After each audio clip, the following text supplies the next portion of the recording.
On November 24, 1971, a man called Dan Cooper entered Portland International Airport and purchased a one-way ticket to Seattle-Tacoma Airport for $20. He was assigned the aisle seat, 18C, for the 4:35 p.m. flight. The plane carried 36 passengers that day, not including the pilot, Captain William Scott, the first officer, Bob Radizak, the flight engineer, A.G. Anderson, and 2 flight attendants, Tina Mucklow and Florence Schaffner. After takeoff, Cooper handed Schaffner a note. Schaffner was used to men handing her notes with their phone or hotel room numbers, so she put the note in her pocket and ignored it. The next time she passed, Cooper called her and told her she'd better read the note and warned her that he had a bomb, nodding towards his suitcase. After reading the note, she showed it to Mucklow before they went to the pilot. The pilot immediately contacted air traffic control, who called the Seattle police and in turn the FBI. And the FBI told them they should comply with Cooper's demands. Later, Cooper instructed the flight attendant to return the note, which is why the exact wording of his note is unknown. Schaffner recalled that the note demanded $200,000 in cash and 2 sets of parachutes. Cooper wanted these items delivered on arrival at Seattle-Tacoma Airport, and he claimed he would blow up the plane if they didn't comply. When Cooper asked Schaffner to sit beside him, he opened his suitcase, and she saw wires and 2 cylinders, potentially dynamite sticks. He then directed her to return to the pilot and tell him to stay in the air until the money and parachutes were ready. Cooper was very precise about his demands for money. He wanted the $200,000 in $20 bills. He even specified that he wanted bills with serial numbers that were random, not sequential. The FBI agents gave him bills with random serial numbers, but made sure that all of them began with the code letter L. At 5:24 p.m., the ground team had the cash and the parachute, so they radioed Captain Scott and told him they were ready for his arrival. Cooper ordered them to go to a remote area after they landed, and no vehicle should approach the plane. He also ordered that the person who was bringing the cash and parachutes comes alone.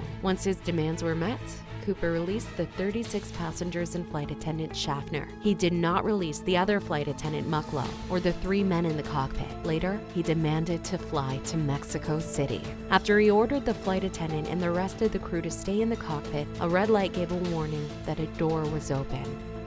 The 727 has a set of stairs that can be lowered out of the back of the airplane. Captain Scott asked Cooper over the intercom if there was anything they could do for him. He replied with a no. That was the last word anyone heard from Dan Cooper. At 10:15 p.m., the jet landed in Reno, Nevada. Scott called over the intercom, and after receiving no response, he opened the cockpit door. The cabin was empty. Cooper, along with the money and all of his belongings, were gone. The only item left was the second parachute.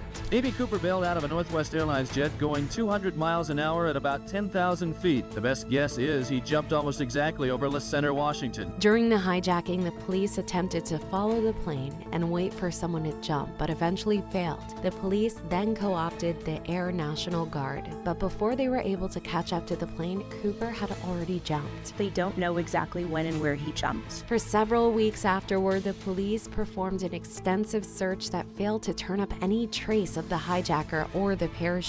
Then the police again began searching criminal records for the name Dan Cooper, but to no avail. The FBI doesn't really suspect that's his real name, but criminals often choose an alias that's very close to their real name. Later, a police record for an Oregon man named D.B. Cooper was discovered and considered a possible suspect. Soon the man was cleared and let go, but a member of the press accidentally confused the man's name for the alias given by the hijacker. And so the original Dan Cooper became known as D.B. for the rest of the investigation. No one ever heard from Cooper again. All the following investigations failed to prove whether or not he survived his fateful jump. On February 10, 1980, an 8-year-old boy found bundles of $20 bills with serial numbers matching the ones from the Cooper stash in the Columbia River. Some people believe this evidence helps support the theory that Cooper didn't survive. Many have confessed to being Dan Cooper, but none of them have been a match with the prints collected from the hijacked plane. And so, despite 45 years worth of tips and theories, the real name of America's most famous hijacker remains a mystery.